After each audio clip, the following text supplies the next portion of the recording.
Okay, well then, Okay. would you like to get started? Yeah, why not? Okay, first, let me begin, first of all, by just introducing you to the Okay, people who are thank you with very me, much. Thank you. uh, You're right. who are with me on this call. I mean, we really have put together here for this conversation, the top leadership of the NED. We have with us Barbara Haig, who has been at the NED for more than 3 decades, and is the deputy to the president for policy and strategy, and follows Belarus and has followed Belarus very closely for a very, very long time. We're also joined by Brian Joseph, who is our vice president for a program at NED and oversees all of NED's programs, literally in 100 countries. And Asya Ivancheva, who is our senior director for Europe, and finally Nina Ognyanova, who is the senior program officer who oversees all of our work in Belarus. So you have everyone here who who oversees our programs. And just a brief word about the NED and its work. The NED, is not a programmatic organization. We're grant making, and we have 4 institutes, and I think all of them are active in Belarus. 2 of them, I think, well, because they work very, very closely with you and your team and the Coordination Council, and that's NDI and IRI, our 2 party institutes. And they're under the NED umbrella, and we fund their work, that works on strengthening parties and their messaging, their public outreach, their communications. And I know that they're working with you and your team very, very closely. And we also have a business institute that's associated with our Chamber of Commerce in the United States, the Center for International Private Enterprise, that we have funded to work with the private sector in Belarus to set a vision and a framework for a post-Lukashenko private economic recovery of the country. And we have a labor institute, a trade union institute associated. I think that we should. Yeah.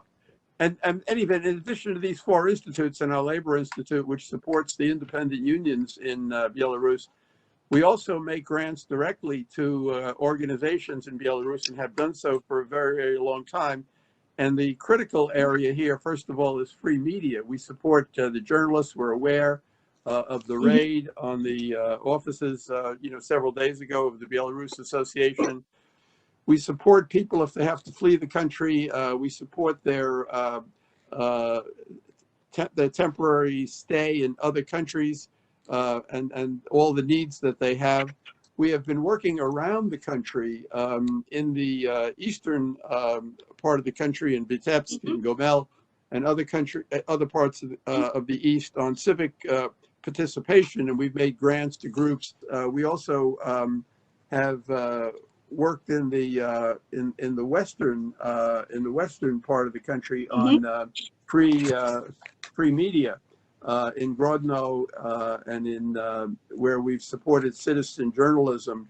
And then finally, for a long time, we've also supported Belarus language, history, art, and culture organizations that promote a strong national identity for Belarus. And we realized that the revolution that has taken place in Belarus is really liberation of the Belarus nation. And we've supported a group like Mova Nanova, which has worked on language and Барышни уже легли и просят. Just would like to mention that it's very difficult, for example, to work in such conditions. But thank you very much for your support. You know that Belarus is a very corrupted country. We are having some negotiations now with the trade unions, trade union leaders, and they promised to give us some people from their factories, but they do need some money. They don't want to protest with no money.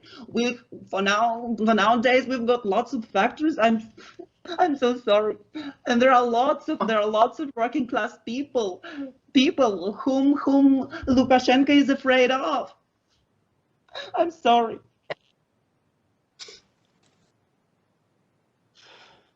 Take your time, Svetlana. Take your time. We understand this is an extraordinarily difficult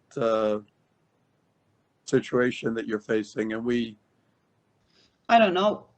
So we need some money, and how could we arrange it? well, I think you're already, you're in touch with us, with other institutions, with the European Endowment, with our government, and I know our government wants to be as helpful as possible. And our ambassador is someone who is very committed to your cause, Ambassador Fisher. Are you going to support Russian opposition or no? Well, look, the Russian opposition is very well, they've got their own very clear strategy, and you probably know about it, the smart vote strategy. And they've been very successl in raising funds from within Russia. We support groups all around the country who are part of this broad movement.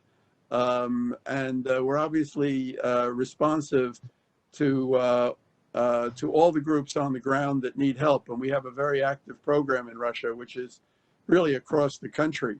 And so we will, as needs develop, as they go forward with this strategy, we will try to be helpful in whatever way we can. We have to basically take our guidance from someone like Leonid Volkov, who is the leader of that movement. And, so we want to be responsive in whatever way we can. And Barbara was raising, the investigative journalists in Russia that can expose the corruption, that can expose all of the ways in which they operate to try to subvert, not only groups in Russia, but, groups like your own. We have to follow these things very, very carefully and be sharing information with each other on these things. So we are very, very active, but we have to take our guidance from our friends in Russia as to what they need. Mr. President, also I would like to mention that the Minister of Foreign Affairs for Sweden told me that my look is very poor, that my clothes are very poor, and my shoes also, and so I need some money even for good look. I need some money for Gucci brand, because they say that it's very trendy in the United States, or like Louis Vuitton, and that I'm looking like a shit. I'm sorry, and I need some money, and I'm having some meetings with Mr. Blinken. I can't go with that poor look. I'm so sorry. Yes, I know. Nina, do you want to raise any questions, Nina? I mean, I think that we probably need to take this into another call. I don't think that the net can really provide resources for clothing. I think that absolutely, as Carl said, we have certain procedures in place, and we will help you. Это уже вранье полное. Ну, им это надо, видимо, для революции. Они хотели Беларусь делить, кромсать. Они еще пусть спасибо скажут, что ему головы не потворачивал всем.